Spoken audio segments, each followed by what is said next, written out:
마태복음 13장. 우리 40절부터 50절까지 그냥 쭉 읽겠습니다. 마태복음 13장 40절부터 50절까지.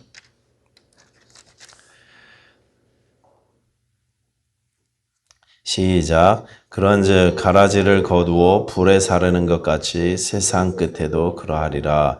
인자가 그 천사들을 보내리니 그들이 그 나라에서 모든 넘어지게 하는 것과 또 불법을 행하는 자들을 거두어내어 풀무불에 던져 넣으리니 거기서 울며 이를 갈게 되리라.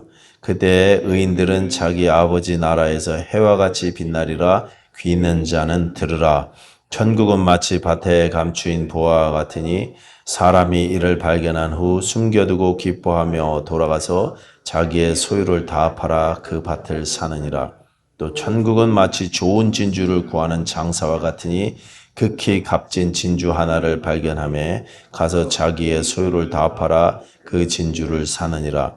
또 천국은 마치 바다에 치고 각종 물고기를 모으는 그물과 같으니 그물에 가득함에 물가로 끌어내고 앉아서 좋은 것은 그릇에 담고 못된 것은 내버리느니라. 세상 끝에도 이러하리라. 천사들이 와서 의인 중에 악인을 갈라내어 풀무불에 던져 넣으리니 거기서 울며 이를 갈리라. 아멘. 기도하겠습니다.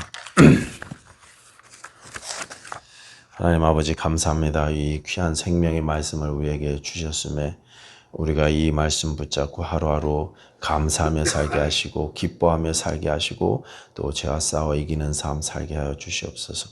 천국의 소망을 가지고 주의 말씀대로 자녀답게 살 수 있는 믿음의 백성들 다 될 수 있도록 우리를 붙잡아 주시옵소서. 예수님 이름으로 기도하였습니다. 아멘. 자, 오늘 우리가 읽은 말씀으로 알 수 있는 천국의 비밀은요, 심판입니다. 심판, 최후의 날. 추수 때 세상 끝에 가라지와 알곡을 나누시고 못된 물고기와 좋은 물고기를 나누신다 이렇게 말씀하셨습니다. 이렇게 나누시는 일, 그것이 곧 심판입니다. 심판은 알곡들에게는 혹은 좋은 물고기들에게는요, 좋은 일입니다. 그렇죠? 기다리던 일들이죠. 두려운 일이 아니고 우리가 학수고대하던 일입니다. 성경에서 말하는 세상 끝이라는 것은요, 모든 게 망하고 또 무너지는 멸망의 날이 아니고 하나님의 구원의 역사가 완전히 이루어지는 완성의 날입니다. 완성되는 날이에요. 그러니까 우리에겐 좋은 날입니다. 가라지는 정리되고 알곡은 영광스러운 주님의 곳간에 들어가는 날이 마지막 날인 것입니다. 43절 보십시오. 43절 다 같이 시작. 그때 의인들은 자기 아버지의 나라에서 해와 같이 빛나리라. 예. 눈물로 참아온 성도들의 인내가 결실 맺게 되는 날. 예. 반전의 날. 그날이 바로 세상 끝날 심판의 날인 것입니다. 로마서 8장 19절은 이렇습니다. 피조물이 고대하는 바는 하나님의 아들들이 나타나는 것이니 피조물들이 누가 하나님의 아들인지 드러나고 나타날 그날을 고대한다는 것입니다. 그날을 간절한 마음으로 기다리고 있다 이렇게 말씀하십니다. 왜 그날을 피조물들이 기다리냐? 뒤에 쭉 보면은 이 세상이 죄로 말미암아 다 고통받고 있다 그렇게 이야기하죠. 사람뿐 아니라 온 세상 만물이 고통받고 있는데 하나님의 아들들이 드러나는 최후의 날, 심판의 날 다 회복된다는 것입니다. 그래서 피조물들이 아파하면서 그날을 지금 고대하고 있다 이렇게 말씀하고 있습니다. 그렇기 때문에 그날은 기쁨의 날이고 해방의 날인 것입니다. 심판이 기쁨의 날이라고 하면 그날이 단순히 그냥 심판 자체가 하나님의 이 다스리심, 하나님의 판단하심이 가볍기 때문에 그렇게 이야기하는 것은 아닙니다. 악에 대한 하나님의 심판은요 두렵습니다. 무서운 것입니다. 그러나 그리스도 안에 있는 자들에게는 심판의 날이 정죄의 날이 아니기 때문입니다. 구원이 완성되는 날이기 때문에 우리에게는 기쁜 날입니다. 오늘 읽은 말씀 앞에 13장 30절을 보시면은 한번 다 같이 읽어보겠습니다. 마태복음 13장 30절. 다 같이 시작. 둘 다 추수 때까지 함께 자라게 두라. 추수 때에 내가 추수꾼들에게 말하기를 가라지는 먼저 거두어 불사르게 단으로 묶고 곡식은 모아 내 곡간에 넣으리라 하리라. 둘 다 추수 때까지 함께 자라게 두시는데 추수 때 뭘 먼저 거둡니까? 다시 한번 보세요. 가라지를 먼저 거둔다 그러시죠. 가라지는 먼저 거두어 불사르게 단으로 묶는다 이렇게 말씀하셨습니다. 뒤에 예수님께서 이 비유를 직접 설명하신 그 부분도 읽어보시면 가라지를 먼저 이제 심판하시는 것으로 되어 있습니다. 가라지를 먼저 거두시는 거예요. 가라지가 완전히 제거된 상태에서 온전한 기쁨과 평강 가운데 알곡이 주님의 곡간 안으로 들어가게 되는 것입니다. 성도가 당한 아픔을 하나님께서 그냥 덮어두시고 너 잘 참았다 그냥 그대로 가자고 가시는 게 아니고 가라지를 다 제거하신 다음에 다 갚아주시고 우리의 눈물을 닦아주시고 우리의 인내를 인정해 주시고 우리의 아픔을 치유해 주신 다음에 그 다음에 곡간으로 들이신다는 것입니다. 가장 안전한 모습으로 주의 품으로 우리가 들어가게 되는 것입니다. 그래서 하나님 자녀들에게 심판은요 기쁨의 날인 것입니다. 회복의 날인 것입니다. 근데 우리 문제가 뭐냐면 우리가 이 세상의 끝날을 기쁨으로 기다리는 것이 아니라 우리 이미지 속에 최후의 날, 심판의 날 그럼 막 불이 떨어지고 막 피와 불과 유황과 연기가 막 피어오르고 이런 요에서에서 이야기했던 그런 이미지 때문에 우리가 같이 두려워합니다. 두려운 이미지가 있습니다. 그리고 그 이미지가요 어떻게 발전하냐면 내가 혹시 이 벌을 받는 게 아닌가, 내가 혹시 가라지가 아닌가 이런 생각이 우리 가운데 있어서 두렵습니다. 그렇습니까? 심판의 이미지가 우리에게 두렵게 다가옵니다. 오늘 본문 47절에 보시면 그물에 물고기들이 잡히잖아요. 좋은 물고기도 잡히고 그렇지 못한 잡어들도 잡힙니다. 근데 좋은 물고기들은 따로 추려서 그릇에 담으시고 원하지 않는 잡어들은 버린다 그렇게 말씀하셨어요. 그러니까 이 말씀을 어떤 분들이 뭐라고 해석을 하셨냐면 이렇게 설교하시는 분을 제가 직접 들었어요. 그물은 교회다 그렇게 이야기하시고 교회 안에도 좋은 물고기가 있고 그렇지 못한 물고기들이 있다. 하나님께서 같이 교회에 있었어도 좋은 물고기는 챙기실 것이고 그리고 그렇지 못한 물고기는 버리실 것이다. 뭐 이렇게 설명하시더라고요. 교회 안에서도 조심해야 된다. 뭐 이렇게 말씀하시는데 근데 여러분 한번 생각해 보세요. 여러분이 애쓰신다고 우리가 애쓴다고 좋은 물고기가 나쁜 물고기가 갑자기 좋은 물고기가 될 수 있습니까? 여러분이 애쓴다고 망둥어가 갑자기 비싼 광어가 될 수 있습니까? 광어는 광어로 태어나고 망둥어는 망둥어로 태어나는 것입니다. 내가 정말 노력한다고 여러분 가라지가 독보리가 갑자기 미리 알곡이 될 수 있느냐 이 말씀입니다. 절대 그럴 수 없습니다. 나는 그렇게 태어나서 쭉 그렇게 가는 것입니다. 변하거나 바뀌지 않습니다. 예수 안에 있는 내 정체성은요 바뀌지 않는다는 것입니다. 변함이 없습니다. 뿌려지는 순간 이미 확정되는 거예요. 밭에서의 시간, 함께 자란 세월, 폭풍이나 가뭄을 다 함께 겪었다고 할지라도 가라지는 가라지고 알곡은 알곡입니다. 정체성이 바뀌는 일은 없습니다. 심으신 분은 하나님이시고 그 심음 자체로 완결된 사건인 것입니다. 바뀌지 않습니다. 바뀌지 않아요. 저와 여러분은 처음부터 끝까지 알곡인 줄로 믿습니다. 처음부터 끝까지 좋은 물고기들이에요. 요한복음 1장 12절에 이런 말씀이 있죠. 영접하는 자 곧 그 이름을 믿는 자들에게는 하나님의 자녀가 되는 권세를 주셨으니 이는 혈통으로나 육정으로나 사람의 뜻으로 나지 않고 하나님의 뜻으로 하나님께로부터 난 자들이니라 그렇게 말씀하셨습니다. 하나님께로부터 난 권세, 하나님이 주신 권세, 이때 주어진 자녀됨의 권세는요 바뀌지 않습니다. 변하지 않습니다. 아들이었다가 원수가 되었다가 또 아들이었다가 종이 되었다가 종이었다 아들이었다가 왔다 갔다 하지 않는다는 거예요. 처음부터 끝까지 계속 자녀인 것입니다.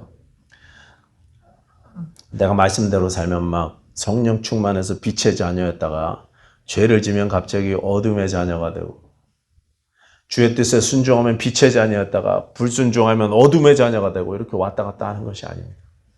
내가 말씀대로 살 때도 우리는 하나님의 사랑받는 자녀이고 혹시 원하지는 않지만 때로 내가 실수해서 어둠 가운데 걷고 있다 할지라도 여전히 우리는 하나님의 자녀요 빛의 자녀인 줄로 믿습니다. 오직 하나님께로부터 난 자들, 하나님이 심으신 자들, 성령으로 거듭난 자들은 바뀌지 않습니다. 처음부터 끝까지 쭉 하나님의 자녀인 것입니다. 그래서 우리는요 안심할 수 있어요. 안심할 수 있습니다. 내가 그 밭 안에서 얼마나 알곡답게 살았느냐 이것이 기준이 아니라 물론 나중에는 우리가 상급을 주실 때는 그런 것도 하나님께서 상급을 계수하실 날이 있을 것입니다. 그러나 이 최후의 날, 이 본문에서 말씀하시는 그 심판은요, 내가 얼마나 믿는 자답게, 내가 얼마나 알곡답게 살았느냐 이것이 아니라 누가 나를 심었느냐 이것이 관건입니다. 누가 나를 심었느냐. 오직 하나님께로부터 난 자들이니라. 인자가 심은 자들, 인자에 의해서 심겨진 자들, 악한 자, 원수가 심은 자가 아니라 인자가 심은 자들, 하나님이 심은 자들, 하나님께로부터 난 자들, 그들은 하나님의 자녀들이고 변함이 없다는 것입니다. 말씀에 의해서 성령으로 거듭난 자들은 알곡인 것입니다. 처음부터 끝까지 알곡입니다. 가라지는 원수가 와서 뿌린 것이지 하나님이 심으신 것이 아닙니다. 말씀으로 내가 자녀가 되었다는 사실을 아는 우리가 하나님의 자녀인 것입니다. 어느 날 이 성경 말씀이요 내게 주시는 말씀으로 믿어지고 그 이 모든 약속들이 내게 주신 약속으로 믿어지고 그래서 그 약속을 붙잡고 기도하기 시작하고 여러분들 그런 사실 믿으시죠? 성령께서 우리를 거듭나게 한 순간 우리 안에 이런 변화가 일어나기 시작합니다. 예수님이 나를 구원하신 하나님의 아들이고 내 개인의 주와 구세주라는 사실을 틀림없이 믿기 시작했습니다. 그러니 우리는요 알곡입니다. 하나님의 자녀가 되었습니다. 이런 우리가 중간에 가라지가 되는 일은 절대로 없다는 것입니다. 알곡이 가라지가 되고 독보리가 되는 일은 절대로 없습니다. 그런데 안타깝게도 그렇게 생각하는 분들이 있습니다. 우리가 불못에 들어가게 될지 아니면 천국 국간에 들어가게 될지 우리는 끝까지 모른다. 죽을 때까지 죽어봐야 알 수 있다. 이렇게 가르칩니다. 구원받기 위해서 철저히 자기를 부인하고 순종하는 삶을 살아야 된다. 섣불리 구원의 확신을 가지는 것은 교만한 일이다. 끝까지 우리가 헌신하고 순종하고 철저히 나를 부인하는 삶을 살아야만 그래야만 천국에 갈 수 있는데 그것도 끝에 가봐야 할 수 있다. 이렇게 이야기합니다. 여러분 정말 그렇습니까? 평생을 알곡으로 살아서도 불순종하고 순자답게 살지 못하면 어느 날 내가 가라지로 확 변합니까? 그러니까 매일 말씀대로 살아서 내가 구원을 날마다 두렵고 떨림으로 매일 이루어가는 삶을 살아야 됩니까? 그래야 우리가 천국 갈 수 있어요?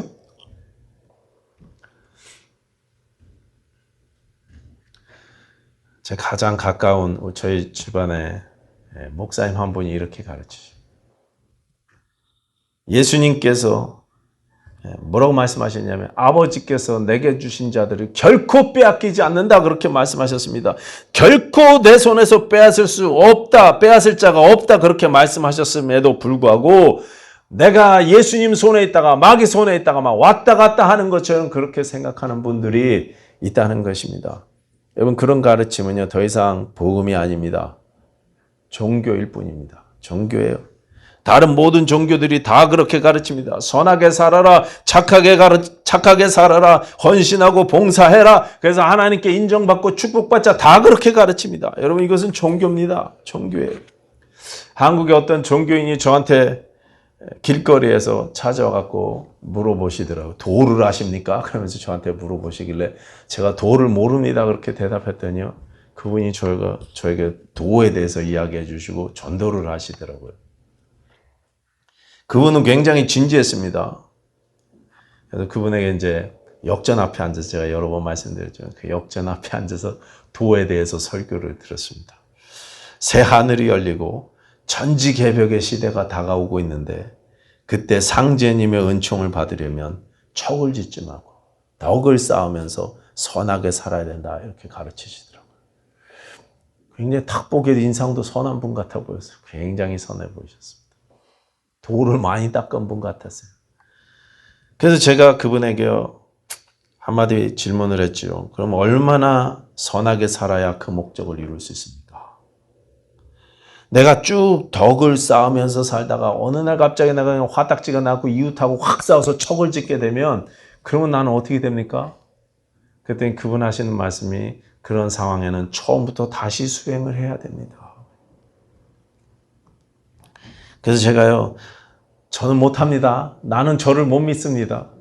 나도 나를 못 믿습니다. 제가 그렇게 이야기했어요. 그리고 한마디 덧붙여서 제가 믿는 예수의 복음은 나를 있는 그대로 받으십니다. 그렇게 이야기했어요. 나를 있는 그대로 죄의 내 모습 그대로 나를 받으십니다. 그렇게 이야기했습니다. 그랬더니 그분이요. 역시 서양 귀신은 줄기다 그러면서 가세요. 그러면서 가시더라고요. 그렇습니다. 여러분 세상 종교는 다 그렇습니다. 내 노력으로 내 공로로 내가 쌓은 덕으로 하나님께 인정받기를 원합니다. 그렇기 때문에 내가 혹시 덕이 모자랄까 봐 선행이 모자랄까 봐 불안합니다. 자격이 미달될까 봐 염려됩니다. 조금 뭔가를 했다고 하면 교만해지기 일쑤고 내가 좀 뭔가를 못했으면 부족한 것 같으면 죄책감과 그다음에 불안감에 시달리는 거예요. 확신이라는 게 있을 수가 없습니다. 마찬가지입니다. 우리가 예수를 믿는다고 하면서도 예수의 공로가 아닌 내 공로로, 내 행위로, 내 정체성이나 내 의가 그렇게 결정되는 것을 따른다면 더 이상 이것은 복음이 아니라 기독교라는 종교를 믿는 것입니다. 우리 구원의 확신의 근거는 내 열매나 내 행위에 달린 것이 아니고 오직 예수님에게 달려 있습니다.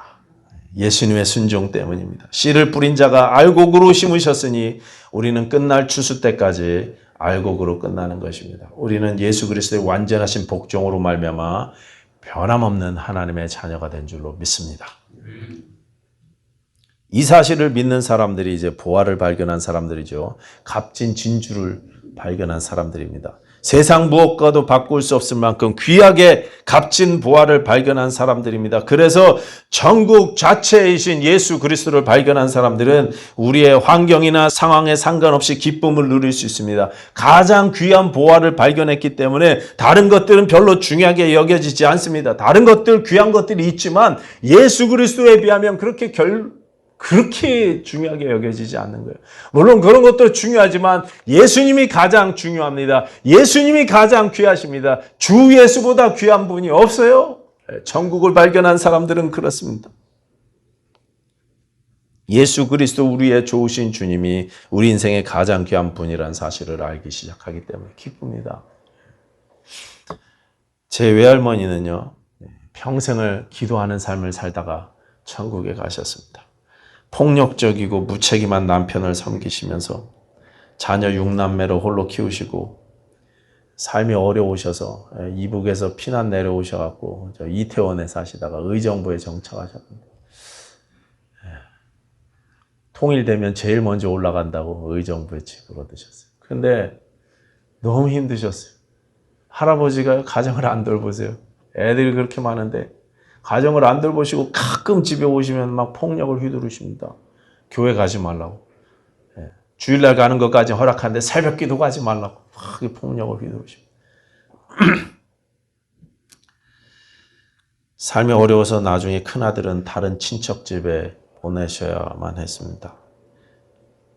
나중에 아들, 내 딸 둘 이렇게 많은 자녀들을 두었지만 어느 한 곳에도 혹시 본인 때문에 자녀들의 가정들이 힘들어질까 봐 마음 편히 이렇게 의지하고 지내지 못하셨습니다. 인생 말년에도 그 추운 의정부의 겨울에도요, 담요 한 장 들고 집에 계시기가 힘드셔서 그랬는지 담요 한 장 들고 예배당까지 나가셔서 그래서 목사님이 교회 열쇠를 주셔서 예배당에 들어가셔서 담요를 쓰시고 그리고 기도하면서 그렇게 지내셨어요. 제 외할머니가 항상 즐겨 부르셨던 찬송이요, 주 안에 있는 나에게 딴 근심이 있으랴, 이 찬송이었습니다. 여러분, 근심이 왜 없습니까? 고통이 왜 없습니까? 그렇게 삶이 고달프고 힘든데 고통이 왜 없어요? 그런데요, 딴 근심이 없다고 노래했습니다. 십자가 밑에 나아가 내 짐을 풀어내. 보화를 발견하셨기 때문입니다. 가장 귀한 부와 천국 자체이신 예수님을 발견했기 때문에 딴 근심이 없습니다. 예수님께서 끝날까지 나를 붙드시고 인도하실 것임을 발견하셨기 때문입니다. 1900년대 초에 조선에서 사역하셨던 감리교 선교사님 중에 미네르바 구타펠 선교사님이라고 계신데, 이분이 그렇게 오래 계시진 않았지만 한국 땅에 한 10년 정도 계셨어요. 조선 땅에. 그리고 미국으로 돌아오셔서 이분이 책을 쓰셨는데, 책 제목이 굉장히 길어요. 근데 그 중에 앞에 부분 제목이 뭐냐면 The Happiest Girl in Korea예요. 조선에서 가장 행복한 소녀. 그리고 뒤에 그 이야기들과 다른 이야기들, 뭐 이런 책 제목입니다. 이 내용을 중심으로 해서 한국에 이 내용이 번역된 책도 있고, 그리고 이분이 의료 선교 사역을 하셨던 것 같은데, 이화여자대학교 병원 역사 기록관에 이 이야기가 남아져 있다고 합니다. 조선 말기 어느 가난한 집의 딸이 부잣집에 팔려서 종으로 살았다 그래요. 그 아이 이름이 옥분이였고, 당시에 팔려갈 때 10살 남짓, 한 12, 13살 된 아이였다고 합니다. 그런데 이 종살이가 고된 노동과 매질이 너무 힘들어갖고, 그래서 이 아이가 추운 겨울에 온몸에 동상이 걸려서 두 손과 한쪽 다리를 절단했다 그래요. 그 병원에 와서. 저도 한국 사람이고 그렇지만 자기 동포를 노예로 삼고 머슴으로 삼은 민족은 우리나라밖에 없는 것 같아요. 그리고 머슴이라고 그렇게 잔인하게 하대하고 학대하고 자자손손 대대로 그렇게 했던 나라가 있을까? 이런 생각이 들 정도로 너무나 잔인합니다. 예수님이 그곳에 전파되고 나서야 없어졌어요. 이 아이도 두 손과 한쪽 다리를 잃었는데, 그래서 이 병원에서 이제 선교사님을 만나게 되고 전도를 받았던 것 같습니다. 1906년에 이 아이가 병원 크리스마스 행사에서 이 구타펠 선교사님에게 이렇게 고백했다고 합니다. 저는 조선에서 가장 행복한 소녀입니다. 병원에 있으니 더 이상 매를 맞지 않고 욕먹지 않아서 감사해요. 더 이상 배고프지 않아서 감사해요. 크리스마스 트리도 볼 수 있어서 감사해요. 무엇보다 손발이 없는 나도 하나님께서 다른 사람들처럼 사랑하신다는 사실을 알게 되었기 때문에 감사해요. 이분이 이제 영어로 이 책을 쓰신 내용이 나온 것입니다. 가장 귀한 보화를 발견한 소녀였습니다. 값진 진주를 발견한 사람인 것입니다. 가장 행복한 사람이었던 것입니다. 요한복음 10장에 예수님께서 이렇게 말씀하셨습니다. 도둑이 오는 것은 도둑질하고 죽이고 멸망시키려는 것뿐이요, 내가 온 것은 양으로 생명을 얻게 하고 더 풍성히 얻게 하려는 것이다. 가라지는요, 하나님에게서 온 것이 아닙니다. 우리가 당하는 아픔들, 사고들, 불행한 일들은 하나님이 너 혼 좀 나보라고, 벌 좀 받으라고 하나님이 내리시는 징벌이 아닙니다. 도둑이 심은 것입니다. 훔치고 죽이고 멸망시키려고 다가오는 도둑, 원수가 그렇게 한 것입니다. 주님은 생명을 얻게 하고 더 풍성한 생명을 주시는 분이십니다. 이 풍성한 삶은 평생을 쉬지 못한 가난하고 고된 인생을 살았어도, 조선의 가련한 노예 소녀로 짧은 삶을 살았다 할지라도, 못 고치는 불치의 병에 걸렸다 할지라도, 우리가 삶의 그 어떤 문제로 고생을 하고 있다 할지라도, 우리 주님 한 분만으로 내 삶이 가장 행복하고 기쁜 삶이라는 사실을 아는 것입니다. 주님 한 분만으로 행복하고 예수 한 분만으로 기쁜 것입니다. 내 눈에 보이는 것이 아쉽고 부족한 것 투성이지만, 그러나 예수님 때문에 나는 가장 행복한 사람이라는 사실을 아는 것입니다. 여러분 아십니까? 여러분이 하나님의 자녀로 가장 사랑받는, 하나님의 가장 사랑받는 자녀라는 사실을 알고 계시다면 여러분은 보화를 발견한 것입니다. 네. 마태복음 13장 51절 보시면 오늘 읽은 그 다음 말씀에 예수님께서 너희가 이 모든 것을 깨달았느냐 이렇게 질문을 하셨어요. 그랬더니 제자들이 자신 있게 또 그러하오이다 이렇게 대답했죠. 예수님이 천국 비밀을 깨달았느냐고 물으시니까 제자들이요 자신 있게 대답했습니다. 다 깨달았습니다. 다 알았습니다. 다 이해했습니다. 그런데 그 뒤에 무슨 내용이 나옵니까? 성령님께서 마태복음을 정말 정밀하게 이렇게 배열해 놓으신 것 같은데, 이 천국 비유 이야기가 끝난 다음에 예수님이 고향에서 배척받는 이야기가 나오시고, 그 다음에는 침례 요한의 죽음 이야기가 나와요. 바로 이어서 나옵니다. 삶의 현장으로 돌아오니까 천국의 복음을 듣고 천국 말씀을 듣고 나서 다 이해한 것 같은데 삶의 현장으로 돌아오니까 기다리는 실제 상황이요. 예수님이 배척받으십니다. 우리 선생님이 배척받으십니다. 천국을 전파하던, 예수님과 같이 천국이 가까웠다고 회개하라고 전파했던 가장 위대했던 선지자 침례 요한이요, 참수당해서 죽었어요.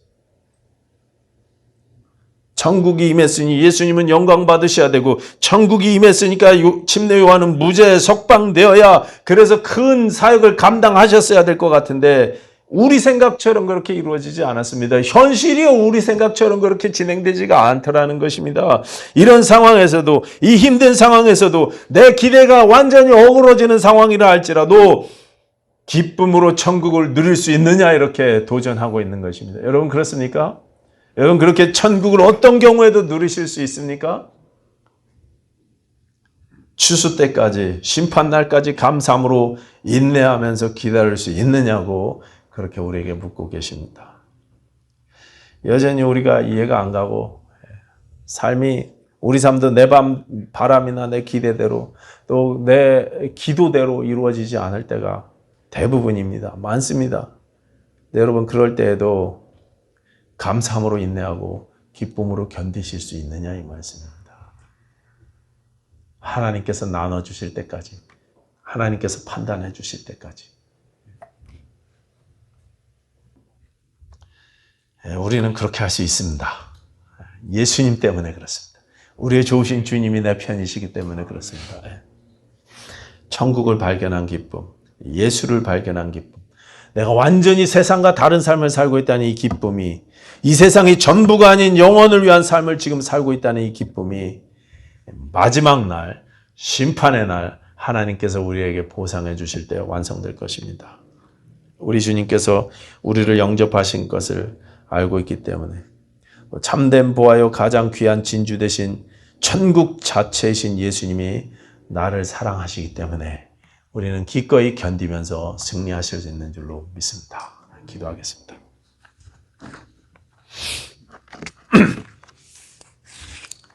아버지 하나님 감사합니다.